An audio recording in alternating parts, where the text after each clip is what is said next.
10 वाजेपर्यंत वेगवेगळे संस्कृतीचं दर्शन व्हावं म्हणून सादरीकरण होणार। दिनांक 16 तारखेला जनजाती चेतना परिषदेच्या माध्यमातून अंदाजे 5000 सेवेत असणारे आणि निवृत्त झालेले सर्व पदाधिकाऱ्यांनी कार्यकर्त्यांना प्रबोधन आणि मार्गदर्शन होणार आहे। त्यानंतर शेवटचा जो हा कार्यक्रम 16 तारखेचा तो सांस्कृतिक कार्यक्रम होईल। दिनांक 17 तारखेला तुम्हाला आठवत असेल की या जनजाती वर्षामध्ये भगवान बिरसा मुंडांच्या 150व्या जयंतीचं औचित्य साधून रक्षाबंधनाच्या दिवशी राणी दुर्गावती आदिवासी महिला सबलीकरण आणि सक्षमीकरण योजना जाहीर केली। त्या योजनेच्या माध्यमातून अनेक आमच्या भगिनी सक्षम आणि सबलीकरण करण्याचा उद्देश आणि हेतू समोर ठेवून अनेक बहिणी रोजगार देणाऱ्या बहिणी निर्माण झालेल्या आहेत। त्यामुळे त्या बहिणीच्या माध्यमातून त्यांचा इथं कार्यशाळा ठेवलेली आहे। अंदाजे 20 ते 25 हजार युवक युवती आणि आमच्या लाडक्या बहिणी लखपती दिदी जनजाती समाजाच्या त्या ठिकाणी राहणार आहे। केंद्रीय मंत्री जुएल ओरायजी सुद्धा उपस्थित राहील। मध्य प्रदेशचे मंत्री सुद्धा बोलावले आहेत। जनजाती समाजाचे सर्व असलेले लोकप्रतिनिधींना बोलावून त्यांच्याशी संवाद आणि हेतू मार्गदर्शन व्हावं अशा प्रकारचा उद्देश आणि हेतू समोर ठेवून आपल्या नागपूरमध्ये जनजाती गौरव वर्ष साजरं करण्याचा आदिवासी विभागाला एक योग आला, चांगली संधी मिळाली। आम्ही या संपूर्ण कालावधीमध्ये आमच्या आदिवासी विभागाअंतर्गत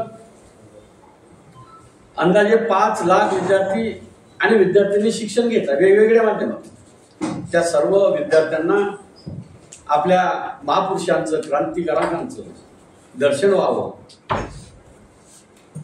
अंदाजे 70 ते 80 लाख जनजाती समाजापर्यंत पोहोचण्याचा आम्ही प्रयत्न करत। सोबतच आम्ही धरती आबा ग्राम उत्कर्ष अभियान हे अतिशय चांगली योजना जनजाती समाजासाठी सुरू झालेली आहे। या योजनेच्या माध्यमातून महाराष्ट्रामध्ये 4975 गावं आहेत। त्या सर्व गावामध्ये एका गावामध्ये 25 योजना आणि 17 विभाग कार्यरत राहणार आहेत। त्यासाठी आम्ही सर्व गावामध्ये धरती आबा ग्राम उत्कर्ष अभियानाचे जे 4975 गाव आहेत त्या ठिकाणी हा जो इतिहास आहे भगवान बिरसा मुंडांचं स्मरण झालं पाहिजे, अभिवादन झालं पाहिजे, जनजागृती झाली पाहिजे, लोक चळवळ निर्माण झाली पाहिजे अशा प्रकारचा संकल्प ठेवून या आदिवासी विभागाच्या माध्यमातून जनजाती समाजापर्यंत पोहोचण्याचा आम्ही प्रयत्न केलेला आहे। आपल्या लोकप्रिय इलेक्ट्रॉनिक प्रिंट मीडियाच्या माध्यमातून भगवान बिरसा मुंडांच्या 150वी जयंतीचं औचित्य साधून नागपूरमध्ये होऊ घातलेल्या 14, 15, 16 आणि 17 या दिवशी कार्यक्रमाचं जनजाती समाजाचा शेवटचा माणूस त्यापर्यंत पोहोचण्यासाठी आपलं सहकार्य असावं अशी अपेक्षा करतो। आणि निश्चितच आपण ते प्रसार आणि प्रचार करून सर्व समाजाच्या दुसऱ्या माजी महापौर आमच्या भगिनी आज पत्रकार परिषदेच्या माध्यमातून आपल्या सर्वांशी हितगुजारी संवाद व्हावा हा संकल्प घेऊन आपल्यापर्यंत आलो। मनापासून तुमचं सर्वांचं स्वागत करतो।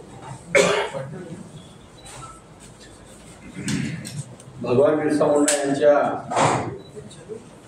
150व्या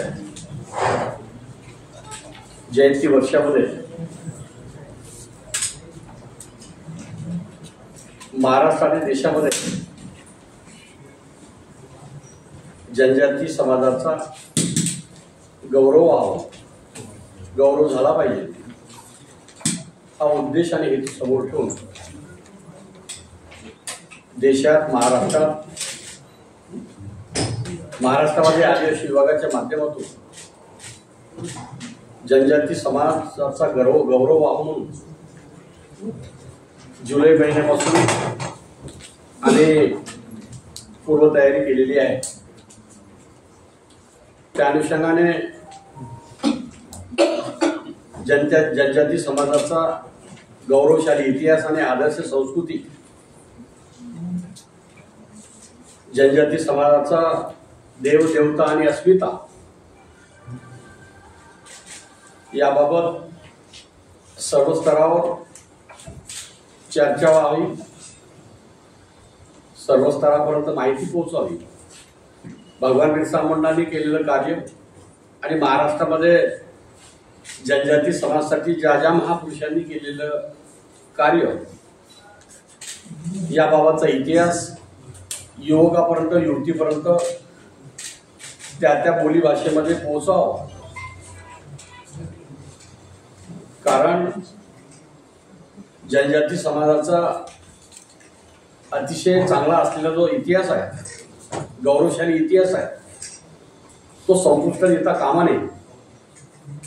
त्यामुळे यावर्षी आदिवासी विभागाच्या माध्यमातून दिनांक 14 तारखेला आम्ही जुलै महिन्यापासून भगवान बिरसा मुंडा कला संगम ची स्थापना केली। त्या कला संगमाच्या माध्यमातून महाराष्ट्रामधला असलेला जो जनजाती समाजाचा युवक असो, युवती असो, समाज असो, त्यांच्यामध्ये असलेला सुप्त गुण, नृत्य असो, गायन असो, याबाबतची आम्ही ऑनलाईन रजिस्ट्रेशन केलं। 40,000च्या दरम्यान युवक युवतींनी रजिस्ट्रेशन करून वैयक्तिक आणि सामूहिक नृत्यासह, इव्हन तेवढंच नाही तर ग्रामीण भागामध्ये पालघर जिल्ह्याच्या युवकांनी यूट्यूबमध्ये एक रील्स बनवली, लाखो लाईक्स मिळालेले आहे। अशा प्रकारचा असलेला त्या युवकांचा, युवतीचा सन्मान त्यांना स्वतंत्र व्यासपीठ निर्माण करून दिले। सोबतच आपल्या महाराष्ट्रासाठी, आपल्या नागपूरकरता, या परिसरामध्ये असलेल्या सर्व बांधवाकरता अतिशय महत्त्वाची बाब म्हणजे राज्यस्तरीय जनजाती गौरव दिवस आपण नागपूरमध्ये साजरा करत आहोत। दिनांक 15 तारखेला सकाळी एक युवकांची आणि सर्व समाज घटकाची आम्ही मिरवणूक काढणार आहे आणि त्या मिरवणुकीच्या माध्यमातून जनजाती समाजाच्या बाबत असलेली पूर्ण माहिती, होल्डिंग्स आणि जाऊन मिरवणुकीच्या माध्यमातून भगवान बिरसा मुंडांच्या स्मृतीस अभिवादन करणार आहे। 15 तारखेला 11 वाजता महाराष्ट्राचे मुख्यमंत्री देवेंद्रजी फडणवीस यांच्या नेतृत्वात भगवान बिरसा मुंडांचा जनजाती गौरव दिवस साजरा करण्याचा कार्यक्रम आयोजित केलेला आहे। त्या ठिकाणी आम्ही जुलै महिन्यापासून विविध कलाकार आणि उत्कृष्ट सादरीकरण करणाऱ्यांचा सन्मान आणि सत्कार सुद्धा केला जाणार आहे। त्यानंतर भगवान बिरसा मुंडांनी केलेलं कार्य, केलेली क्रांती याबाबत नाटिका तयार केलेली आहे। त्या नाटिकेचं नाव आहे उलगुलान। भगवान बिरसा मुंडांनी केलेली क्रांती, त्या इतिहास जो आहे, उलगुलानच्या माध्यमातून आपण 3 ते 6च्या दरम्यान नाटिका सादरीकरण करणार आहे।